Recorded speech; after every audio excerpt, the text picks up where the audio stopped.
বর্তমানে অনেকেরই এই ধরনের একটি নোটিফিকেশন কিন্তু ফেসবুক থেকে দিয়ে দিচ্ছে।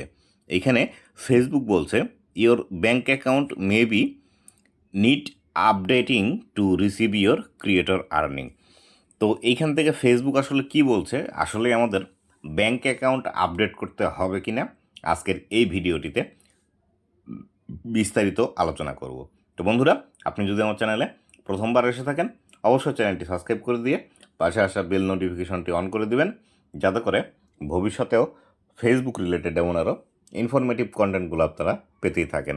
তো বন্ধুরা, এইখান থেকে ফেসবুক আসলে যে বিষয়টি বলছে সেটি হলো, আপনি আপনার ব্যাঙ্ক অ্যাকাউন্টটি আপডেট করুন, যাতে করে আপনার ক্রিয়েটার আর্নিংটি আপনি পেতে পারেন।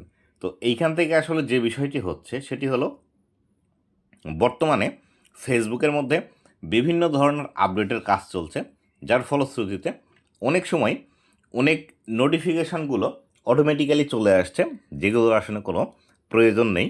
ঠিক তেমনই একটি নোটিফিকেশান কিন্তু এটি আসলে অনেকেই হয়তো মনে করছেন আপনাদের ব্যাঙ্ক অ্যাকাউন্ট আপডেট করতে হবে, বা ব্যাঙ্ক অ্যাকাউন্টের ইনফরমেশনগুলো আপডেট করতে হবে, অথবা আপনাদের পে আউটের কোনো ইনফরমেশান আপডেট করতে হবে। তো এরকম নোটিফিকেশান আসলে এই নোটিফিকেশানের উপর ক্লিক করলে পরবর্তীতে যে স্টেপগুলো আসার কথা সেই স্টেপগুলো কিন্তু বর্তমান সময়ে আসছে না।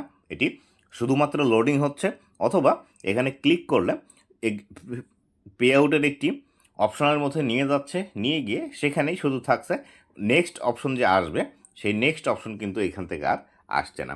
তো এই ক্ষেত্রে আপনাদের যদি নেক্সট অপশন না আসে, তাহলে সেই ক্ষেত্রে কোনো কিছু এখান থেকে করতে হবে না। বা এখানে যদি ব্যাঙ্ক অ্যাকাউন্টের নাম পরিবর্তন করার কথা বলে বা অ্যাকাউন্ট পরিবর্তনের কথা বলে, কিন্তু সেই জায়গায় তো গিয়ে অ্যাকাউন্ট পরিবর্তন করার যে সিস্টেমগুলো আছে, যেখানে আমাদের ব্যাঙ্ক অ্যাকাউন্ট দিতে হবে, আমাদের নাম দিতে হবে, এই বিষয়গুলো না আসে, তাহলে সেই ক্ষেত্রে কোনো কিছু করতে হবে না। আর যদি আপনার এইখান থেকে এই অপশনগুলো আসে, বা আপনাকে যদি নতুন করে ট্যাক্স ইনফরমেশান ফিল আপ করতে বলে, তাহলে সেই ক্ষেত্রে খুব সহজেই কিন্তু আপনি এগুলো করতে পারবেন।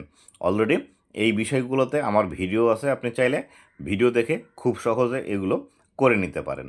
আর যদি মনে করেন যে আপনি করতে পারবেন না, সেই ক্ষেত্রে আমার সাথে যোগাযোগ করতে পারেন, আমার কাছ থেকে আপনি সার্ভিস চার্জ দিয়ে করে নিতে পারেন। তবে বর্তমান সময়ে কোনো অপশনে দিচ্ছে না, জাস্ট এরকম নোটিফিকেশান আসছে, নোটিফিকেশানে ক্লিক করলে পে আউটের মধ্যে নিয়ে গিয়ে আমাদেরকে রেখে দিচ্ছে। তো বন্ধুরা, এই ছিল আজকের ভিডিওটি কেমন লেগেছে অবশ্যই জানাবেন, এবং ভবিষ্যতে ফেসবুক রিলেটেড এমন আরও ইনফরমেটিভ কন্টেন্টগুলো পাওয়ার জন্য অবশ্যই আমার ফেসবুক পেজ এবং ইউটিউব চ্যানেলের সাথে থাকবেন। ধন্যবাদ সবাইকে।